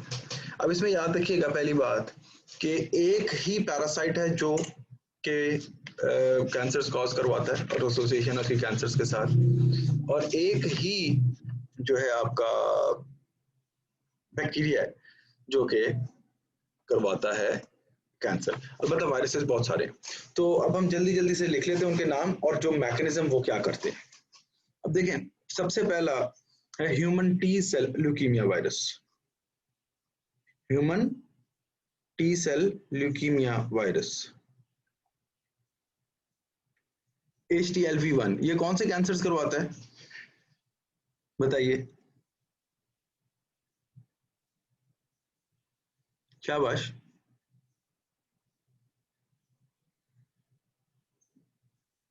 ब्लड के ल्यूकीमिया है ना, तो ल्यूकीमिया करवाएगा, ह्यूमन टी सेल्स के ल्यूकीमिया करवाएगा, उसके नाम में है कैंसर।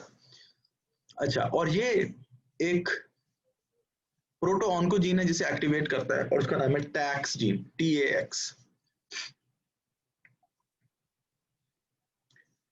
टैक्स जीन और टैक्स प्रोटीन को एक्टिवेट करवाता है, जो कि सेल साइकिल को एक्टिवेट कर देता है, जिसकी वजह से एबनॉर्मल सेल पकड़ा नहीं जाता। सिंपल, सिर्फ उसकी जीन आपने याद रखनी है। दूसरा ह्यूमन पैपिलोमा वायरस। अच्छा, ये जो टी सेल ल्यूकीमिया वायरस है, याद रखिएगा ये RNA वायरस है, RNA वायरस है। अब ये जो आगे जितने भी आएंगे, जितने भी मैं बोलूंगा वायरसेस, वो सारे DNA वायरसेस है। सबसे पहला human papilloma virus. Human papilloma virus HPV भी जिसे कहते हैं, इसकी बहुत सारी टाइप्स हैं, टाइप 6, टाइप 11 जो बहुत कॉमन है कैंसर्स में। जो कैंसर्स में इम्प्लिकेटेड टाइप्स हैं ह्यूमन पैपिलोमा वायरस की, वो कौन सी हैं? Type 6 and type 11। वरना टाइप्स 1 भी है, 2 भी है, 4 भी है, 7 भी है, 16 भी है, बहुत सारी टाइप्स हैं, लेकिन associated with cancer are type 6 and 11। और जो सेक्सुअल कॉन्टैक्ट से जो जाता है उसमें टाइप 16 और 18 कॉमन है। ये सारे MCQs के पॉइंट्स हैं। ये क्या कराता है? ये दो ट्यूमर सप्रेसर जीन्स को इनहिबिट करता है। अब आपको याद है, अब आपको ये समझ आ गई कि ट्यूमर सप्रेसर जीन इनहिबिट होगी तो सेल साइकिल आगे बढ़ेगा। और वो जो जीन्स हैं, एक है RB जीन और एक है BAX। RB and BAX, simple. अगला Epstein Barr virus.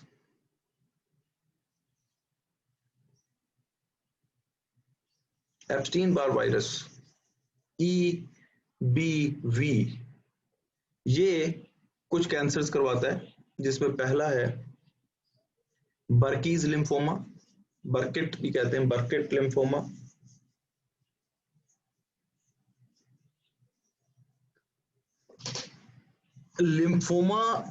lymphomas in post transplant patients and lymphomas in AIDS patients।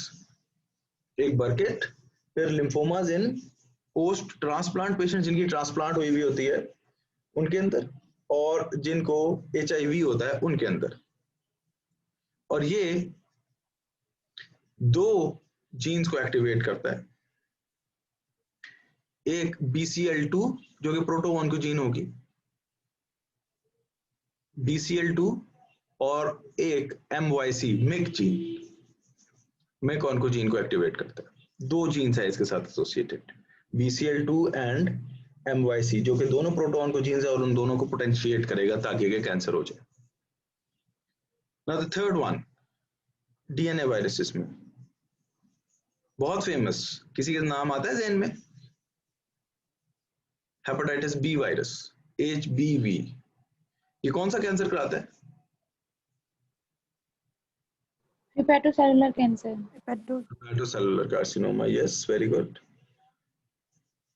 ये TP53 को इनहिबिट करता है, जो कि एक ट्यूमर सप्रेसर है, और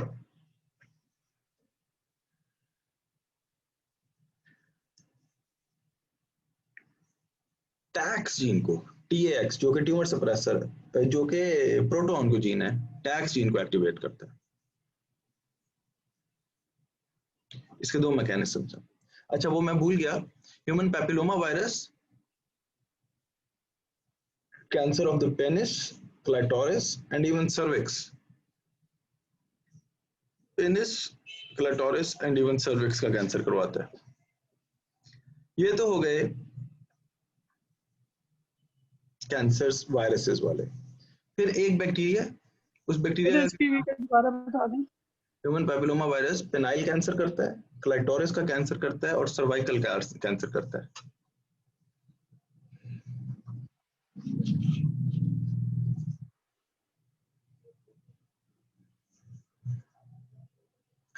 अच्छा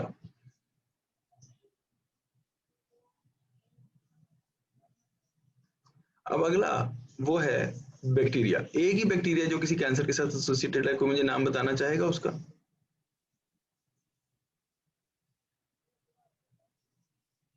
H pylori, very good. Helicobacter pylori, और ये स्टमक कैंसर करता है, और ये डायरेक्ट डीएनए डैमेज करता है और डीएनए रिपेयर को इनहिबिट करता है। डायरेक्ट डीएनए डैमेज करता है और डीएनए रिपेयर को इनहिबिट करता है, फिर स्टमक कैंसर्स करता है। अब एक ही पैरासाइट है जो कि प्री कैंसरस है, वो कौन बताएगा? Haematobium. Schistosoma haematobium, very good. Schistosoma, SCHISTOMA, Schistosoma haematobium. ये कौन सा कैंसर कराता है? ब्लैडर का कैंसर कराता है।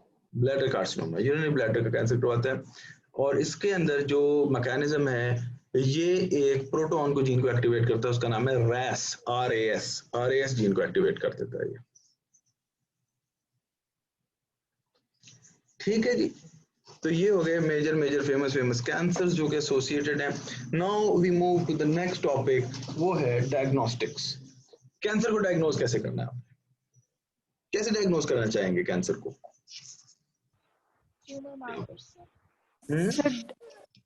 सर डिफरेंशिएशन पे होता है, फिर उनकी ग्रेडिंग सेल होती टाइप। है। अच्छा थोड़ा ब्रॉड करना है आंसर को। सर ग्रेडिंग के अकॉर्डिंगली होता है ना, कि कौन ओके, सी ग्रेड में है, वो तो फिर ठीक उसकी है, डिफरेंशिएशन पे आता है।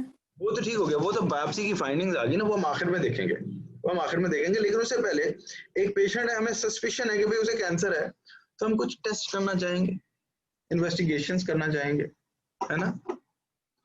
तो we can divide these investigations into three types of investigations में हम इसको डिवाइड कर लेते हैं।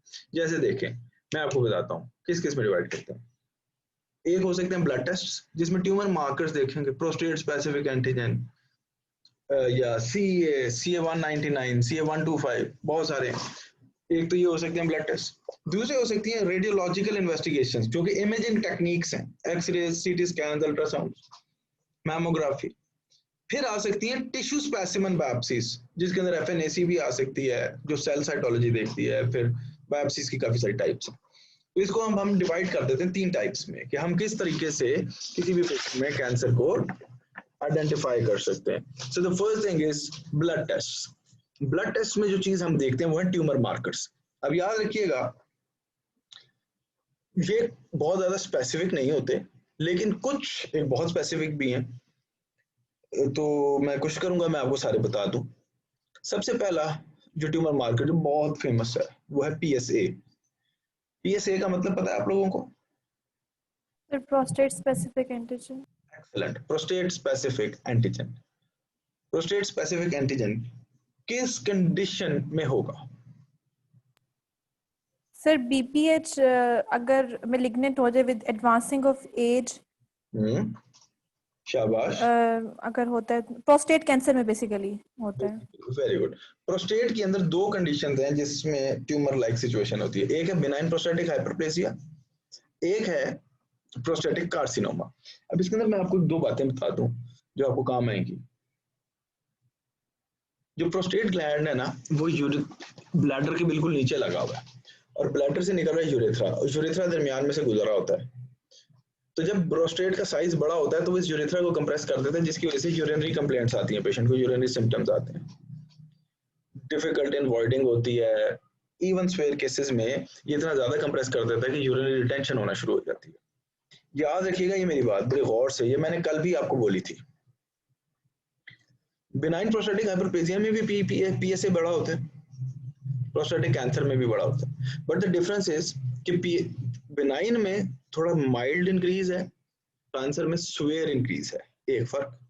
दूसरी फर्क, जो बीपीएच का पेशेंट होता है, जो बिनाइन प्रोस्टेटिक हाइपरप्लेसिया का पेशेंट होता है, वो यूरिनरी सिम्टम्स के साथ प्रेजेंट करता है, क्योंकि उसके अंदर जो हाइपरप्लेसिया होता है वो मीडियन जोन में होता है, मीडियन लोब में होता है, और मीडियन लोब बिल्कुल यूरेथ्रा के पीछे पड़ी हुई है, तो यूरेथ्रा कंप्रेस हो जाता है। और जो कैंसर है वो पेरिफेरल या लैटरल जोन में होता है, जिसकी वजह से यूरिनरी सिम्टम्स लेट आते हैं, और वो प्रेजेंट करता है पेशेंट मेटास्टेसिस के साथ ब्लड के थ्रू इन द वर्टिब्रा। बताया था ना मैंने आपको कल। तो जिस पेशेंट में पीएसए बढ़ा हुआ हो और साथ यूरिनरी सिम्टम्स हो और कैंसर की कोई और फाइंडिंग ना हो, तो आंसर आपका बीपीएच होगा या सस्पिशन आपका बीपीएच होगा। जिस पेशेंट में कैंसर की फाइंडिंग्स हो, यूरिनरी सिम्टम्स कम हो, लेकिन प्रोस्टेट स्पेसिफिक एंटीजन बढ़ा हुआ हो, तो आपका सस्पिशन जाएगा कैंसर की तरफ। समझ आ गई बात की? Yes sir. और इसी कंटेक्स्ट में आगे चलते हैं कि कुछ लोगों में मॉनिटरिंग ऑफ कैंसर थेरेपी के लिए भी पीएसए यूज होता है। मॉनिटरिंग के लिए कि एक पेशेंट का रिमूव करते दोबारा वो बढ़ना शुरू हो गया तो अंदाजा हुआ कि यार अभी कैंसर पूरा रिमूव नहीं हुआ, ठीक है। और प्रोस्टेटिक कैंसर को पीएस से उसको बिनाइन प्रोस्टेटिक हाइपरप्लेसिया से डिफरेंशिएट करने के लिए जो कंफर्मेटरी ट्यूमर मार्कर है उसका नाम है prostate acid phosphatase, prostatic acid phosphatase. वो बीपीएच में नहीं बड़ा होता, सिर्फ और सिर्फ कैंसर में बड़ा होता है। So the next test is prostatic acid phosphatase, which is raised only in the case of prostatic cancer.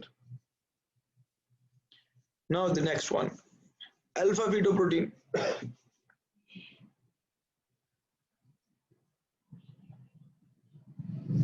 Alpha fetoprotein, alpha fetoprotein के अंदर एक दो तीन बातें, एक तो लिवर कैंसर में होता है, हेपेटोसेलुलर कार्सिनोमा में। नंबर 2, फीटल टिश्यू में या नॉर्मली है, फीटल टिश्यू में नॉर्मली है। और तीसरा, देखो जो टेस्टिकुलर ट्यूमर्स है ना, अब आप लोगों में से शायद अगर किसी ने पढ़े भी होंगे तो उसको याद नहीं होंगे। जो टेस्टिकुलर ट्यूमर्स होते हैं उसको हम दो ग्रुप्स में डिवाइड कर देते हैं, एक होते हैं सेमिनोमास और एक होते हैं नॉन सेमिनोमेटस ट्यूमर्स। उसमें 3-4 आते हैं, लीडिंग सेल ट्यूमर है, सर्टोली सेल ट्यूमर है।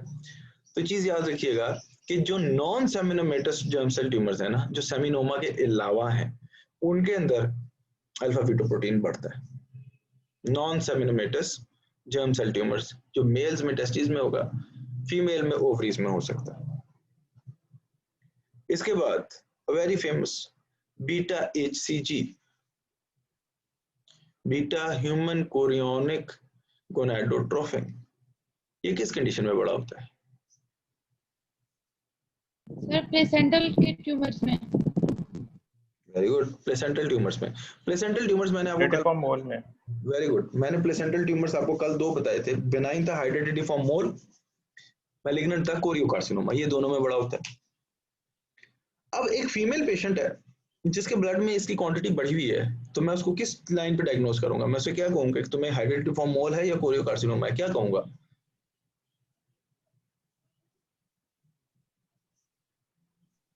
कोरियो। बेनाइन डिसीज बताऊंगा या मैलिग्नेंट वाली बताऊंगा? ओके, कोई और मुझे बताए, शाबाश। सर कोई और सिम्टम नहीं है इसके साथ? मतलब आप कह रहे हैं फीमेल है, उस फीमेल पार्ट 1 में ऐसी सवाल आता है ना। ठीक है, हाँ भाई, मैं उसको क्यों कैंसर बताऊं? मैं उसे कहूंगा तुम प्रेग्नेंट हो भाई, बहन बल्कि, क्योंकि it is associated with pregnancy भाई। सबसे पहला टेस्ट आपने सुना है प्रेगनेंसी टेस्ट, वो है क्या? यूरिन टेस्ट जो है वो बीटा ईसीजी तो है। बीटा ईसीजी यूजुअली 10 से 12वें दिन में प्रेगनेंसी में यूरिन में आने लग जाता है, लेकिन याद रखिएगा beta HCG is not confirmatory in the urine. अगर यूरिन में आए तो फिर confirmatory test blood beta HCG किया जाता है। तो ब्लड में बीटा ईसीजी का होना कोरियोकार्सिनोमा या हाइड्रेटिफॉर्म मोल नहीं है। हाँ उनमें भी बढ़ता है, but it is highly likely that the female patient is pregnant, she is not a patient of a tumour. तो ये याद रखिएगा, ठीक है, ऐसा नहीं है। तो इसी कह रहा हूँ कि इनकी यूज जो है ना लिमिटेड है। हाँ अगर मुझे वो एमनोरिक है और मुझे अल्ट्रासाउंड पे कोई सस्पिशियस मैस नजर आया उसके प्लेसेंटा की जगह पे, गेस्टेशनल एमेनोरिया उसको चल रहा है और वो चौथा महीना चल रहा है उसको, जिसमें वो समझिए कि वो प्रेग्नेंट है, पर रूटीन अल्ट्रासाउंड पे जो बेबी है वो बेबी नहीं नजर आ रहा, वो ट्यूमर टाइप चीज नजर आ रही है, तो भी बीटा ईसीजी ज्यादा होगा, उस प्रेगनेंसी से भी ज्यादा होगा। तो फिर हम उसको कोरियोकार्सिनोमा या हाइड्रेटिफॉर्म मोल की तरफ लेके जाएंगे। ठीक हो गया ना? उसके बाद कैल्सिटोनिन, वेरी फेमस। ये कौन से कैंसर में होता है? कैल्सिटोनिन प्रोड्यूस कहां से होता है? पैराफॉलिकुलर या सी सेल्स ऑफ द थायराइड से। और पैराफॉलिकुलर या सी सेल्स ऑफ थायराइड का ट्यूमर जो है वो कौन सा था? पैपिलरी था, फॉलिकुलर था, एनाप्लास्टिक था या मेडलरी था? बताएं। फॉलिकुलर। और ना करो यार। Medullary. Medullary carcinoma, very good Anika. Medullary carcinoma, medullary carcinoma of thyroid. फिर CA199 पैनक्रियाटिक कैंसर।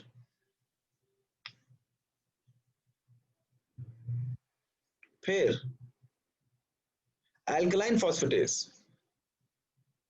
अब अगेन वैसे ही सवाल आ गया, एल्कलाइन फॉस्फेटेस बढ़ा हुआ है, मैं पेशेंट को क्या कहूंगा कि कौन सा कैंसर है? बोन का, लिवर का या पेजेट्स डिजीज है? तीन कंडीशंस हैं जिसके साथ ये बड़ा होता है। मेटास्टैटिक कैंसर, पेजेंट कैंसर या पेजेट्स डिजीज। तो आपका आंसर है पेजेट्स डिजीज, है ना? फीमेल पेशेंट है, मोटी है, 45 साल की, 5 बच्चे हैं, थोड़ा सा हिस्ट्री बढ़ा दी। अब कौन सी होगी? 55 साल की कर दो, 55 साल की है, बूढ़ी है, पोस्ट मेनोपॉजल है, हड्डियों जोड़ों में दर्द भी रहता है उसके, वैसे साथ उसको 5 बच्चे भी हैं उसके। अब मुझे बताएं कौन सा होगा? बोन मेटास्टेसिस, बोन का होगा। अब देखो बोन मेटास्टेसिस हो जाएगी। लेकिन देखो अगेन वही बात है, एल्कलाइन फॉस्फेटेज हमारे यहाँ जो सबसे ज्यादा फाइंडिंग हमारे यहाँ क्या पूरी दुनिया में, वो ऑब्स्ट्रक्टिव जॉन्डिस है। याद करें अभी जॉन्डिस का लेक्चर मैंने पिछले दिनों दिया आपको, इसमें मैंने बताया था एल्कलाइन फॉस्फेटेज और गामा जीटी का बढ़ता है ऑब्स्ट्रक्टिव जॉन्डिस में। सो लाजमी नहीं है कि कोई ट्यूमर मार्कर सिर्फ ट्यूमर के साथ ही एसोसिएटेड हो, वो और कंडीशन के साथ भी एसोसिएटेड हो सकता है। सॉरी। पेजेट्स डिजीज ब्रेस्ट की भी होती है, उसके साथ इसकी एसोसिएशन नहीं है। पेजेट्स डिजीज ऑफ बोन के साथ एसोसिएशन है, ऑब्स्ट्रक्टिव जॉन्डिस के साथ एसोसिएशन है, लिवर कैंसर के साथ एसोसिएशन है, and any tumour which has metastasised to the bone उसके साथ इसकी एसोसिएशन है। ठीक हो गया? याद रहेगा। फिर कार्सिनो embryonic antigen CEA, a wide variety of tissues produce it। सबसे ज्यादा कॉमन कोलोरेक्टल, फिर पैनक्रियाटिक, कोलोरेक्टल फिर पैनक्रियाटिक। हाउएवर ब्रेस्ट से भी होता है, मेडलरी थायराइड से भी होता है, इवन गैस्ट्रिक कैंसर से भी होता है, लेकिन मेजर आपने याद रखना है कोलोरेक्टल एंड पैनक्रियाटिक। फिर उसके बाद CA125, ये तो आपको याद होगा, बताएं कौन प्रोड्यूस करता है CA125? Ovarian cancers में Ovarian, yes, very good। S100, melanoma, very good। फिर TRAP, TRAP, tartrate resistant acid phosphatase, TRAP, trap, tartrate resistant acid phosphatase. बेटा ये होता है हेयरी सेल ल्यूकीमिया में, हेयरी सेल ल्यूकीमिया। तो यही है मेजर ट्यूमर मार्कर जो मेरे ज़हन में, बाकी देख लीजिएगा, कोई एक आधा आपको याद है तो खुद भी लिख लीजिएगा। अब आ जाए उन टेक्निक्स पे जिसके अंदर ट्यूमर को विजुअलाइज कर सकते हैं, जिनको हम इमेजिंग टेक्निक्स का नाम दे सकते हैं। तो इमेजिंग टेक्निक्स में आप कौन कौन सी इमेजिंग करवा सकते हैं? सिंपल, अल्ट्रासाउंड करवा सकते हैं, एक्सरेज, सीटी स्कैन्स, एमआरआईज, है ना। अब यहाँ पे ना मैं 2-3 चीजें जो है ना, मैं थोड़ा सा उस पर मुझे फोकस करना पड़ेगा। अल्ट्रासाउंड यूजुअली डायग्नोस्टिक है लेकिन एक्सटेंट ऑफ कैंसर नहीं बताता, क्योंकि वो बड़ी वेग टेक्निक है। हम पेशेंट का पेट का अल्ट्रासाउंड करें, हम कहेंगे कोई सस्पिशियस सा मैस है जो ओवरीज के साथ नजर आ रहा है, मोस्ट प्रोबेबली सिस्ट है क्योंकि फ्लूइड फील्ड है, लेकिन हो सकता है सिस्टिक कार्सिनोमा भी तो हो सकता है ना। तो ultrasound is not very specific, लेकिन कैविटीज के अंदर देखने का काम आता है। और अल्ट्रासाउंड की जो यूज है यूजुअल कैंसर्स में, मैं बहुत हाई डिफाइंड एज पे नहीं जा रहा, मैं जनरल टर्म्स बता रहा हूँ, मेजरली एब्डोमिनल या कैविटीज के कैंसर्स, लेकिन पैराथायरॉइड को विजुअलाइज करने के लिए भी किया जाता है, ब्रेस्ट के लिए भी किया जाता है। ठीक है, तो मेजर यूज इसकी इन कैंसर्स में। स्किन कैंसर्स में अल्ट्रासाउंड का कोई रोल नहीं है, नेजोफेरिंजियल कैंसर में अल्ट्रासाउंड का कोई रोल नहीं है, ब्रेन ट्यूमर्स में अल्ट्रासाउंड का कोई रोल नहीं है। ठीक है ना, तो इन एरियाज के कैंसर्स में एक्सरेज, एक्सरेज क्या दिखा सकते हैं? यूजुअली चेस्ट एक्सरे काम का होता है, या बोन्स के एक्सरेज, किसी पेशेंट को ऑस्टियोसार्कोमा है, एविंग सार्कोमा है, कोई भी बोन का ट्यूमर है, लंग कैंसर है, तो लंग्स एंड बोन्स में usually x-rays are the first modality जिसके थ्रू हम देखते हैं। सीटी स्कैन्स की जहां तक बात है, सीटी स्कैन्स बहुत अच्छा व्यू देते हैं बोन्स एंड कैल्सिफाइड सब्सटेंसेस का, मेटास्टेसिस का, लेकिन सॉफ्ट टिश्यूज में सीटी स्कैन्स अच्छा रोल प्ले नहीं करते। तो सीटी स्कैन हम कहाँ कर सकते हैं? एब्डोमिनल कैंसर्स की स्टेजिंग में, इंट्राक्रेनियल मेटास्टेसिस में,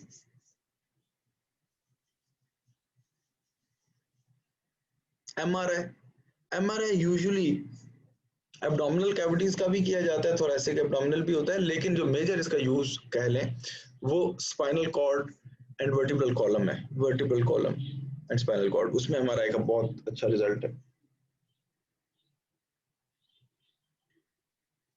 ये तो हो गए मेजर मेजर जो आम सादे हैं।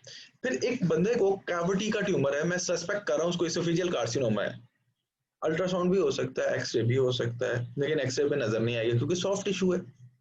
सीटी स्कैन एमआरआई भी हो सकता है, लेकिन इससे भी अच्छा तरीका है, मैं उसको अपने दोस्त के पास भेजूं जो कि गैस्ट्रोएंटरोलॉजिस्ट है, और मैं उससे कहूंगा यार इसकी अपर जीआईटी एंडोस्कोपी कर दो। एंडोस्कोपी सुना है? एंडोस्कोपी टेक्निक्स, एंडोस्कोपिक टेक्निक्स, अपर जीआईटी होती है, लोअर जीआईटी होती है, यूरिथ्रोस्कोपीज होती हैं, नेजोस्कोपीज होती है, लेरिंजोस्कोपीज होती हैं, ब्रोंकोस्कोपीज होती हैं, कि आप ट्यूब्स के थ्रू जिनके आगे कैमरास लगे हुए बॉडी कैविटीज में एंटर हो जाते हैं और देख लेते हैं, तो डायरेक्ट विजुअलाइज कर सकते हैं।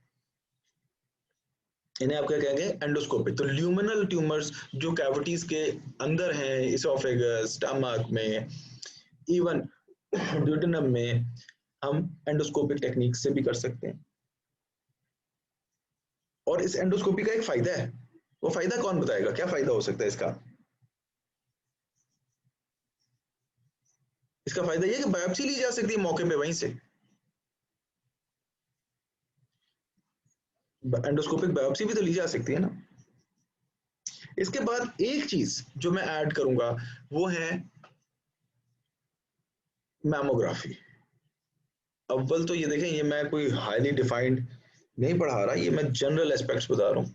मैमोग्राफी में थोड़ी सी डिटेल में जाऊंगा क्योंकि ब्रेस्ट कैंसर बड़ा कॉमन है। मैमोग्राफी के ना 2 व्यूज होते हैं। It is a modified x-ray. पहली बात, मॉडिफाइड एक्सरे जो ब्रेस्ट टिश्यू का किया जाता है,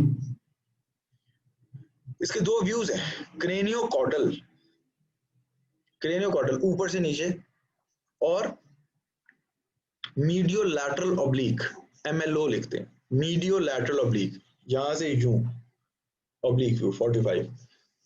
क्रेनियोकॉर्डल व्यू होता है ऊपर से नीचे, और मीडियो लैटरल ऑब्लिक व्यू होता है। ये 2 व्यूज याद रखिएगा जिसमें मैमोग्राफी की जाती है, ब्रेस्ट कैंसर के लिए की जाती है। And remember one thing, it is not applicable to females under 30 usually. Young female में इसका कोई फायदा खास नहीं होता। कोई रीजन बता सकता है?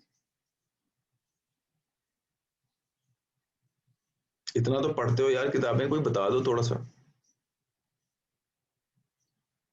क्योंकि जो यंग पेशेंट होती है उसका ब्रेस्ट टिश्यू जो है वो डेंस होता है और वो मैमोग्राफी पे ट्यूमर पिक नहीं होता।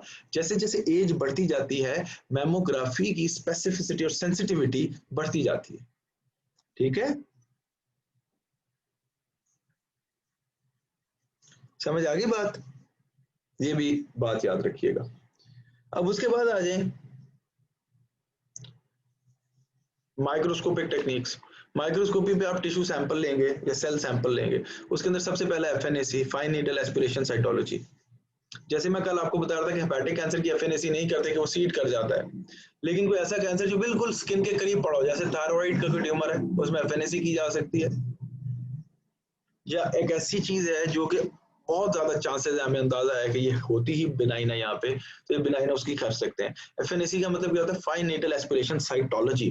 उसके अंदर टिश्यू नहीं होता, सेल्स होते हैं, और जो हिस्टोपैथोलॉजिस्ट होता है वो हमें ये बताता है कि जी सेल्स में न्यूक्लियर साइटोप्लाज्मिक रेशियो ये है, एटीपी ऐसा है, क्रोमेटिन मटेरियल ऐसे नजर आ रहा है, माइटोसिस है नहीं है, अगर है तो एबनॉर्मल है या नॉर्मल है, कुछ सेल के अंदर कुछ फिगर्स बन रहे हैं तो वो नजर आ जाते हैं, जैसे ऑर्फन एनिया न्यूक्लियस होता है थायराइड कैंसर में।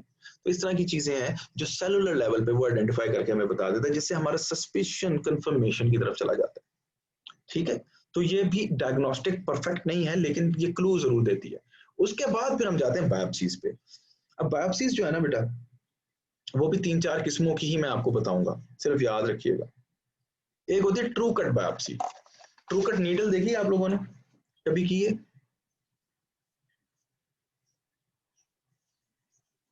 जी शाबाश। तो जिसमें हम वो पीस ऑफ स्किन हटाते हैं, प्रॉपर इंसिजन देते थोड़ा सा, हाँ, इंसिजन देके एनेस्थीसिया देते हैं, इंसिजन देते हैं और फिर निकालते हैं। ये true cut needle core of tissue ले आता है अपने साथ। ये इसको मैं यूज ही करके दिखा सकता हूँ अब आपको। ये देखें ना, ये एक बड़ा अच्छा फिगर है। इसकी ना डबल स्लीव होती है और जो नीडल होती है ना उसके अंदर एक शेल्फ सी बनी होती है यहाँ पे यूं करके। इसको पूरे को इंजेक्ट करते हैं लेजन के अंदर, अंदर वाली चीज को, अंदर वाली नीडल को आगे ले जाते हैं, फिर स्लीव को ऊपर से इंजेक्ट करते हैं, जिसकी वजह से एक टिश्यू का पीस कट होकर इसके अंदर एक चैनल सी बनी होती है उसमें आ जाता है, और फिर हम दोनों कवर को और नीडल को इकट्ठा बाहर निकाल लेते हैं तो एक स्लीव ऑफ टिश्यू निकल आता है। ये IMM में यूजुअली स्टेशन भी बनता है कि ट्रू कट बायोप्सी कैसे करनी है। तो ट्रू कट बायोप्सी यूजुअली जिन ट्यूमर्स में की जाती है, एक तो ब्रेस्ट कैंसर है, दूसरा बोन मैरो कैंसर है। बोन मैरो और ब्रेस्ट में की जाती है ट्रू कट बायोप्सी। ठीक हो गया। फिर है वेज बायोप्सी। वेज बायोप्सी समझते हैं आप लोग? एक पेशेंट है, उसका सस्पिशियस एरिया है ये, उसकी बाजू के ऊपर ये जनाब एक ट्यूमर पड़ा हुआ है, यहाँ ये उसका बाजू है और ये बाजू के ऊपर उसका ये ट्यूमर पड़ा हुआ है। ठीक है, मेरे पास वो आया, हमें ये लगा कि कैंसर है। मैंने कहा कि यार मैं इसका थोड़ा सा पीस निकाल देता हूँ, आप इसकी बायोप्सी करवा लो। बायोप्सी करा लो तो हम देख लेते हैं। अब मैं क्या करूंगा, मैं वेज बायोप्सी करूंगा। वेज बायोप्सी में apex of the wedge, wedge क्या होता है? ट्रायंगल शेप्ड, यहाँ पे रखा जाता है सेंटर ऑफ द ट्यूमर पे। फिर तकरीबन नॉर्मल स्किन का एक स्पेसिफिक एरिया, डिपेंडिंग कि हमारा सस्पिशन क्या है कि किस किस्म का कैंसर है, वो ज्यादा स्प्रेड करता है कि नहीं करता, इस तरह से एक वेज निकाल लिया जाता है और दे दिया जाता है पेशेंट को। यूजुअली ये आर्म की तो मैंने एग्जांपल दी, लेकिन ये फेस पे किया जाता है, क्योंकि देखो अगर एक बंदे के यहाँ पे छोटा सा ट्यूमर है जो मुझे लग रहा है बेसल सेल कार्सिनोमा, मैं पूरी नाक नहीं उसकी उतार दूंगा ना, क्योंकि यहाँ पे तो इतना सा डिफेक्ट भी बहुत ज्यादा कॉस्मेटिक डिस्टर्बेंस क्रिएट कर सकता है। या इवन है small tumour on the breast tissue, और फीमेल अभी यंग अनमैरिड है, उसका हम ब्रेस्ट को वेस्ट डैमेज तो नहीं कर सकते ना। तो अब हम इसको लेंगे वेज को और बायोप्सी के लिए भेज देंगे। जो हिस्टोपैथोलॉजिस्ट होगा वो इसको एग्जामिन करेगा और वो कहेगा कि जी एपेक्स जो है उसके अंदर ये कैंसर मिला है, लेकिन ये जो बेस है ये टिश्यूज ठीक है, इधर एटीपी नहीं है, इधर सेल्स नॉर्मल है, कोई कैंसर फाइंडिंग नहीं है। तो मैं कहूंगा कि जी इतने मार्जिन के साथ कैंसर ठीक है, ट्यूमर ठीक है, तो मैं इसी बंदे को अगले सिटिंग में बुलाऊंगा और मैं एक ऐसा गोल सर्कल निकालूंगा जो तकरीबन इतने एरिया को निकाल दे, उतने ही स्किन मार्जिन रख के, ताकि ये एरिया जब हम निकाल देंगे तो हमें कंफर्म होगा, क्योंकि इस एरिया में कोई कैंसर पहले नहीं आया था, तो हमारी बायोप्सी कामयाब हो गई। ये यूजुअली स्किन कैंसर्स और उन जगह के कैंसर जहाँ पे हमें कॉस्मेटिक एब्रेजन्स को बहुत ज्यादा सोचना पड़ता है, उधर किए जाते हैं जहाँ पे हमने कॉस्मेटिक्स को बहुत ज्यादा फोकस रखना है। समझ आ गई बेटे बात? हाँ जी, क्लियर? सॉरी। इसके बाद है इंसिजनल बायोप्सी। इंसिजनल बायोप्सी क्या है? एक बंदा आया, उसके हाथ के नीचे हमें शक पड़ रहा है कोई ट्यूमर है, जो कि बिनाइन भी हो सकता है, मैलिग्नेंट भी हो सकता है।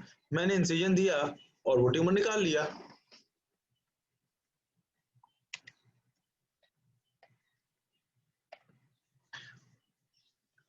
लेट अस सी, यूजुअली लिम्फ नोड्स की जाती है। ये देखें, सुपरफिशियल ट्यूमर्स की भी की जा सकती है, थोड़े बहुत डीपर टिश्यूज की भी की जा सकती है। इंसिजन देके पूरा निकाल लिया, ठीक है। या हमने स्किन में इंसिजन दिया, जो नॉर्मल लेजन था वो जो डीप साइटेड भी हो सकता है थोड़ा सा, उसको हमने निकाल लिया, तो ये क्या हो गया? Incisional biopsy. इसके अंदर हमारा एम होता है कि ट्यूमर निकाल के हम उसकी बायोप्सी करवा लें, अगर वो नॉर्मल मार्जिन निकल आते हैं तो इट्स ओके। उसके बाद रेडियो करानी है, कीमोथेरेपी करवानी है या कुछ नहीं करवाना, डिपेंड करता है कौन सा कैंसर है, किस टाइप का है। और एक होती है एक्सिजनल बायोप्सी, ये है इंसिजनल, इंसिजन स्किन वाली होती है usually. Excisional biopsy, excisional biopsy आप लोग समझते हैं? एक पेशेंट आया मेरे पास ऑब्स्ट्रक्टिव जीआईटी के साथ, मैंने उसका लिप्रोटमी की और पेट खोला। शुबह में यह था कि शायद हो सकता है इंटरनेशनल ट्यूबरकुलोसिस हो, या कोई एडेशन है, या कोई इंटरसेप्शन है, किसी वजह से जीआईटी के कंटेंट्स आगे पास नहीं करे। लेकिन जब हमने उसको खोला तो मैंने खोल के देखा तो उसके राइट साइड ऑफ कोलॉन के ऊपर ट्यूमर पड़ा हुआ इतना बड़ा, और कोलॉन सिकल कार्सिनोमा है।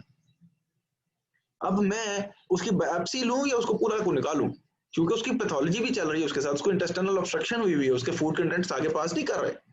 तो अब मैं उसकी इंसिजनल नहीं करूंगा। और पेट खोलना कोई मजाक नहीं है कि मैं उसको कहूँ कि जी अभी मैं निकाल के बायोप्सी कर देता हूँ, कंफर्म हो जाएगा कैंसर तो हम दोबारा पेट खोल के फिर ट्यूमर निकालेंगे। No, it is ridiculous. और इस कंडीशन में सीडिंग का भी ख्याल करना पड़ता है कि जो सर्जन के हाथ होते हैं उससे भी ट्यूमर सेल स्प्रेड हो सकते हैं, और इसका तरीका है कि पैराफरी से सेंटर की तरफ आए और आखिर में उस एरिया को डील करें जहां पे ट्यूमर पड़ा हुआ है। तो इसके अंदर हम पूरी उस एरिया को, डिजीज के सेगमेंट को निकालेंगे, और हमारी कोशिश होगी कि पेट को दोबारा खोलना, बोलिए, ना पड़े। इस तरह की बायोप्सी जो डीप साइटेड बायोप्सी, और उस एरिया में आप बार बार नहीं जा सकते और उसको रूटीन में नहीं, देखो स्किन का तो था, अगर पूरा रिमूव नहीं हुआ तो थोड़ा सा बड़ा करके लोकल एनेस्थीसिया देके रिमूव कर लेंगे। तो इंसिजनल बायोप्सी रिपीट की जा सकती है। एक्सिजनल बायोप्सी में हमारी ट्राई होती है कि we do not repeat it, we should not repeat it. जैसे पेट खोला और उसके अंदर से हमने निकाल लिया एक ही दफा, और फिर उसकी बायोप्सी करा ली, और हमें तसल्ली ये हो गई कि हमने उस एरिया को रिमूव कर दिया जिसमें कैंसर था। तो ये है बायोप्सीज, और I guess it is more than sufficient for you people, so now we should end it here. जी, किसी का कोई सवाल है? सर HCG प्रेगनेंसी में किस टाइम पे हाँ, पीक पे होता है? मैं तो रोक लूं, ठीक है।